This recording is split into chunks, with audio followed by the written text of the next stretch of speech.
Olá, eu sou a Simone Tomazini. E eu sou a Pamela Maria.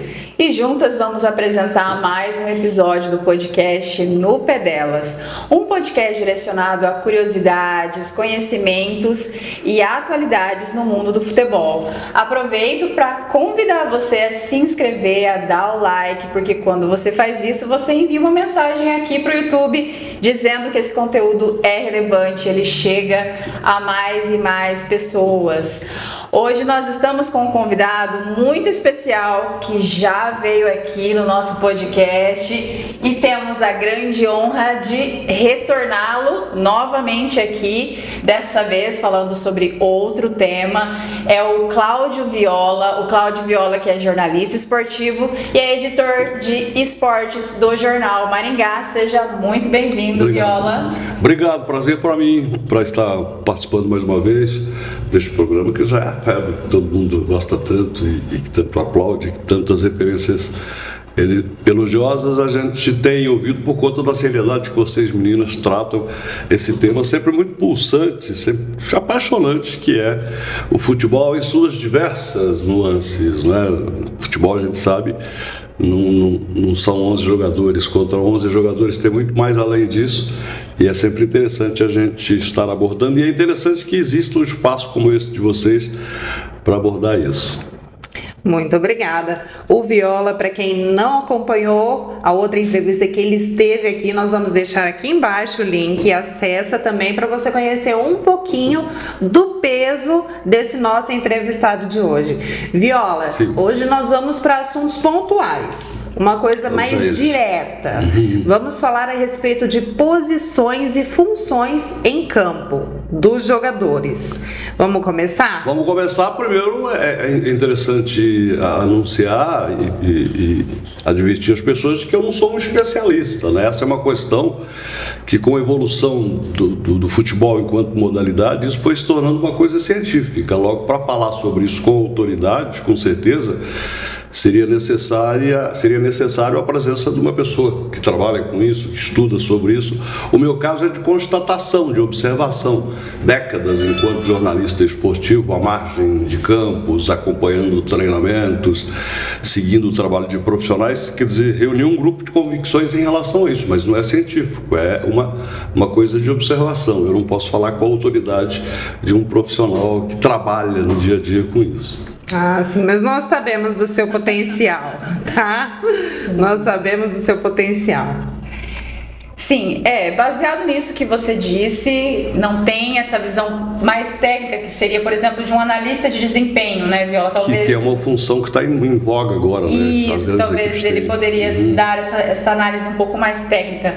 Mas o que a gente vai trazer aqui hoje é uma função um pouco mais, uma posição um pouco mais elaborada, digamos assim, das funções. Sim. Então, para começar, a gente vai começar ali pelo ataque, né? O que se esperar de um jogador na posição de atacante?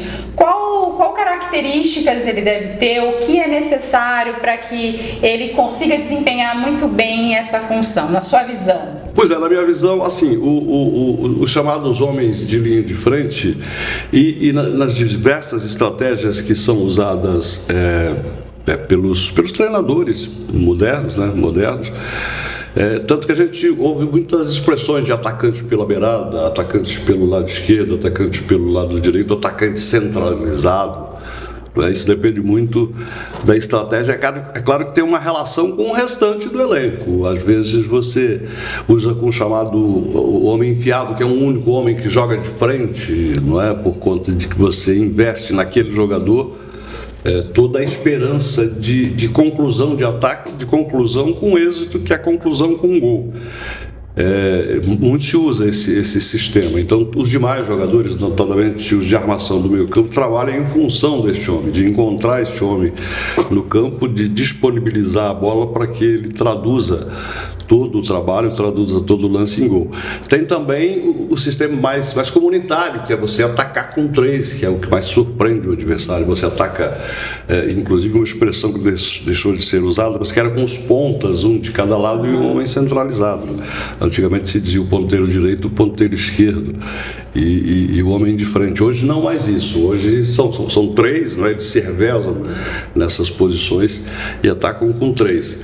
E tem também, no caso, porque quando a gente diz o atacante essencialmente, até um exemplo palpável aqui no futebol de Maringá, recentemente o Jorge Castilho do Maringá Futebol Clube chegou a ser criticado, veja você, porque o time dele fazia gols com zagueiros, não é?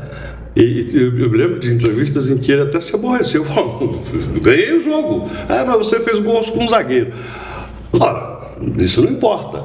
Por conta de que essa pergunta é pertinente, você fala a função do atacante. A função do atacante, quando ele é escalado, é uma, mas no decorrer do jogo é outra. Às vezes esse atacante sai da sua condição de atacante para vir auxiliar o meio-campo, para auxiliar a marcação. E homens de trás, isso aconteceu muito, vem acontecendo no caso do Maringá, para citar uma coisa que não está mais próximo. No caso do Vilar, do Rony, até do Tite, esses jogadores são zagueiros, mas que se travestem em atacantes. Então, quando eles chegam ao gol adversário, não foi um zagueiro que fez um gol, foi um zagueiro que estava atacante e, enquanto estava nessa função, acabou obtendo sucesso e fazendo o gol do qual o seu treinador precisava, pelo qual a sua torcida ansiava. Então, essa questão do atacante, como o futebol é uma modalidade muito flutuante, não é uma coisa fixa, né? Aquele que recebe a camisa 9, tradicionalmente do atacante, ele pode às vezes não aparecer tanto ofensivamente por conta de que está cumprindo outras funções táticas e esta sua função enquanto homem de frente é ocupado por outros, e então há um flutuar, o futebol na verdade é um balé. Né? Um balé imprevisível. Pode ser um camisa 7? Pode, essa questão, não é? É claro que para o torcedor a expectativa eu espero que o 9 faça um gol, que o 7 faça um gol, que o 11 faça um gol, mas nem sempre é assim. Historicamente, até se pegarmos o retrospecto recente do futebol brasileiro, você verá que muitos jogadores diferentes do chamado camisa 9 têm feito gols, têm chegado ao ataque. Muito bem, então pegando o gancho aí do que você já falou, vamos distinguir um pouquinho o zagueiro, as funções e o trabalho dele. Então, essa função, a gente começa aqui pela retaguarda.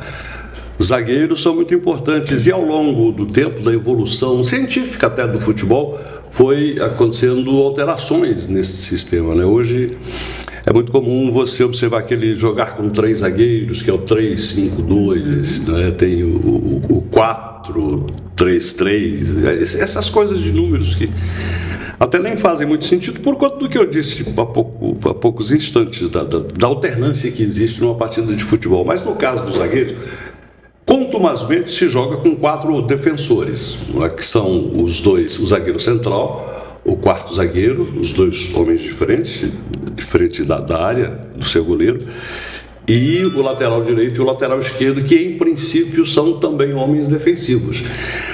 Que função esses homens têm? Os laterais, naturalmente, de parar o chamado atacante de beiradas do time adversário, evitar que ele chegue ao seu gol. Mas isso foi se alterando.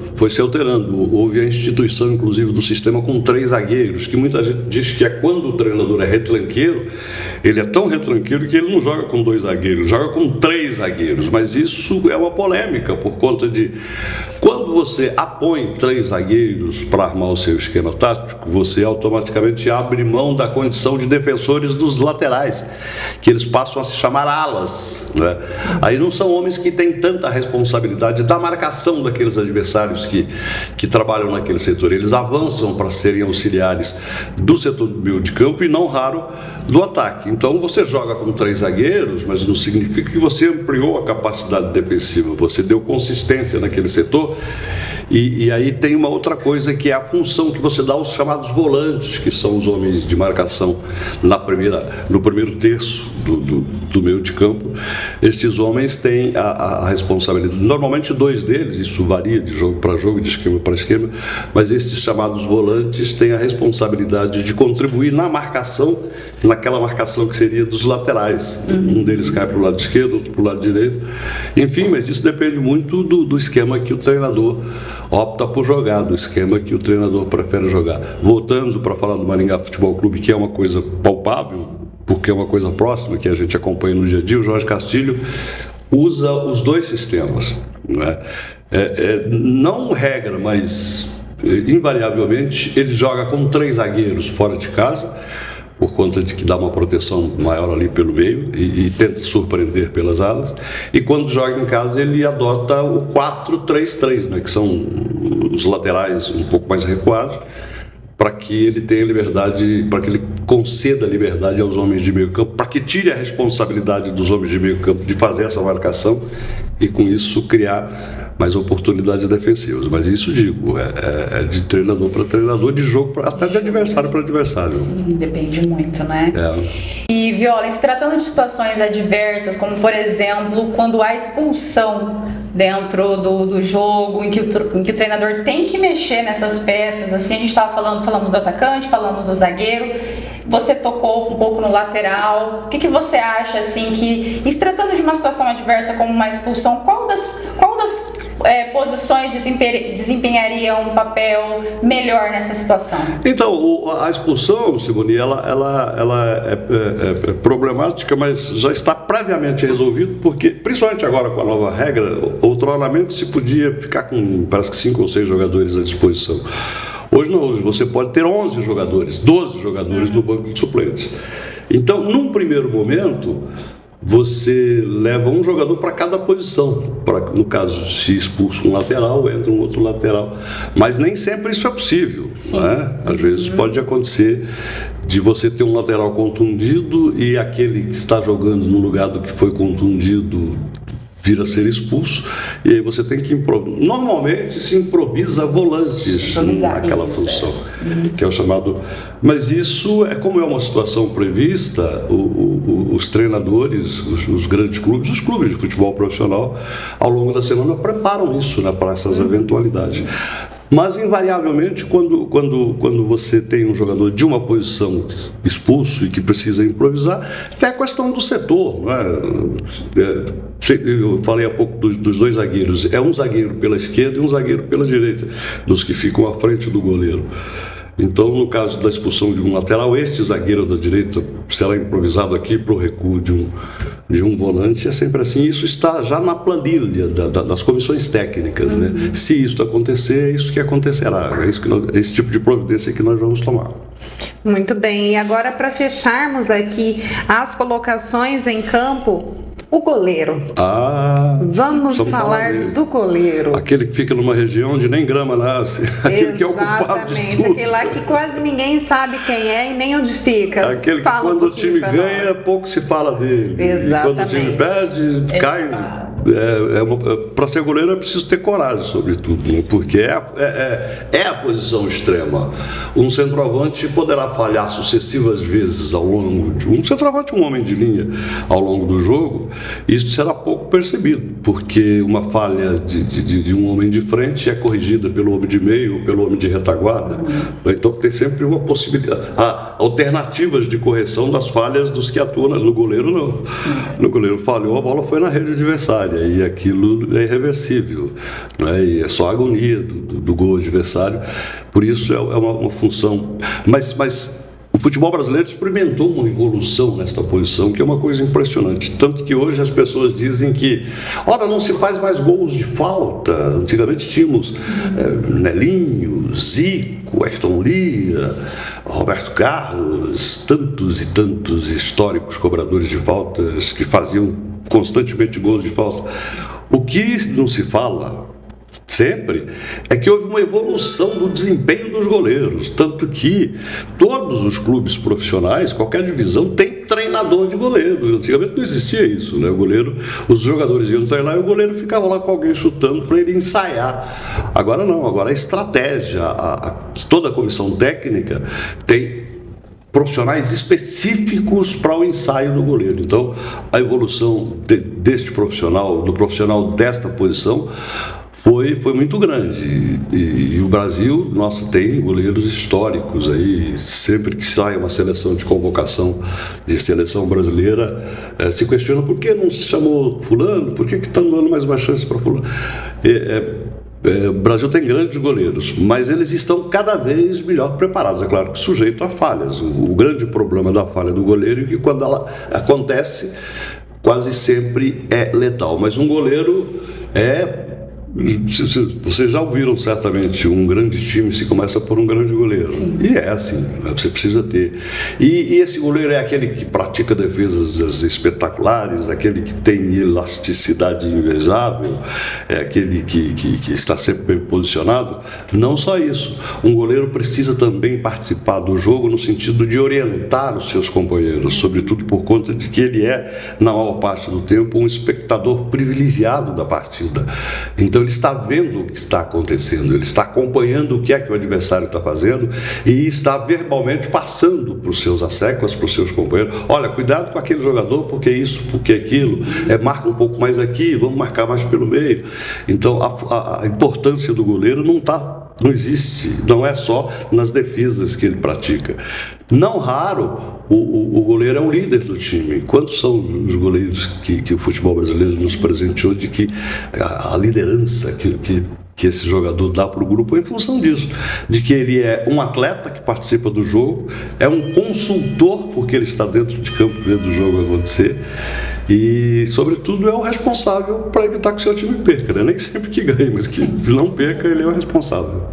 Tá certo, então esclarecidas as formas de jogo, praticamente, né? As funções em campo e o local de cada jogadorzinho ali. Eu gostaria de agradecer você, Cláudio Viola, por mais uma vez estar aqui, nos acompanhando e ajudando a trazer essas informações de qualidade para o pessoal que nos acompanha. A gratidão é minha, a qualidade das informações eu duvido dela.